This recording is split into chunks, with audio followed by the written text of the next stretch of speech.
జూబ్లీహిల్స్లో ఇక్కడ బస్ స్టాండ్లో ఉన్నాము.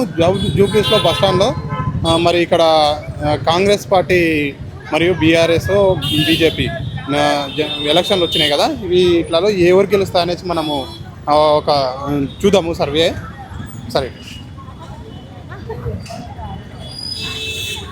అమ్మ, నమస్కారం అమ్మ.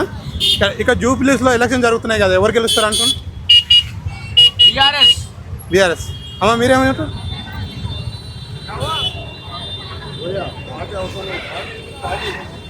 అన్న, ఇక్కడ జూబ్లీహిల్స్లో ఎలక్షన్ జరుగుతున్నాయి కదా, ఎవరు గెలుస్తారు? చెప్పలేమన్నా. అమ్మ, ఇక్కడ జూబ్లీహిల్స్ ఎలక్షన్ జరుగుతున్నాయి కదా, ఎవరు గెలుస్తారు అంట? అన్న, ఇక్కడ జూబ్లీహిల్స్ ఎలక్షన్ జరుగుతున్నాయి, ఎవరు గెలుస్తారు?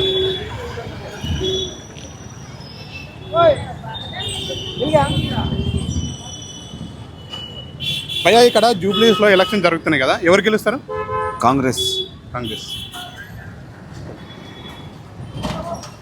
ఇక్కడ చూస్తుంది అన్న, ఇక్కడ జూబ్లీహిల్స్లో ఎలక్షన్ జరుగుతున్నాయి, ఎవరు గెలుస్తారంట?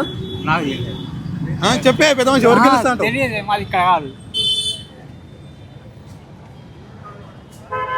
భయ్యా, ఇక్కడ జూబ్లీహిల్స్లో ఎలక్షన్ జరుగుతున్నాయి, ఎవరు గెలుస్తారంట? ఎవరు గెలుస్తారు అన్న?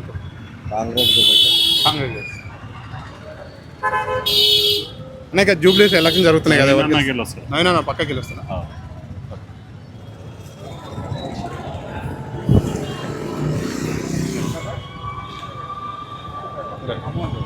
అన్న, ఇక్కడ జూబ్లీస్ ఎలక్షన్ జరుగుతున్నాయి కదా, ఎవరు గెలుస్తారని?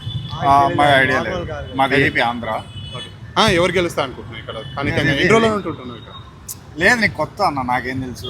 ఆయన ఉన్నాడు సీనియర్ అన్న, ఎవరు గెలుస్తారు అనుకుంటున్నా? యాక్చువల్గా అధికార పార్టీ ఉంది కనుక కాంగ్రెస్ గెలవచ్చు.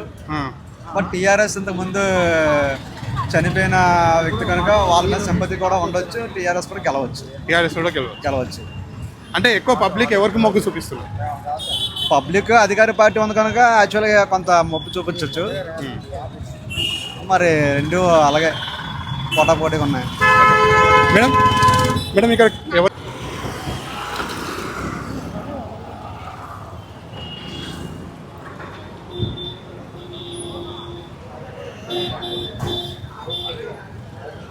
తాత, ఇక్కడ జూబ్లీస్ ఎలక్షన్ జరుగుతున్నాయి కదా, ఎవరు గెలుస్తారు?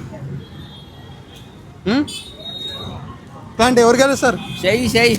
షై గెలుస్తుందా? పక్క.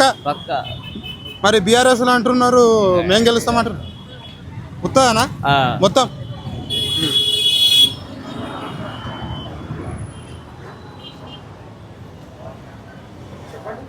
భయ్యా,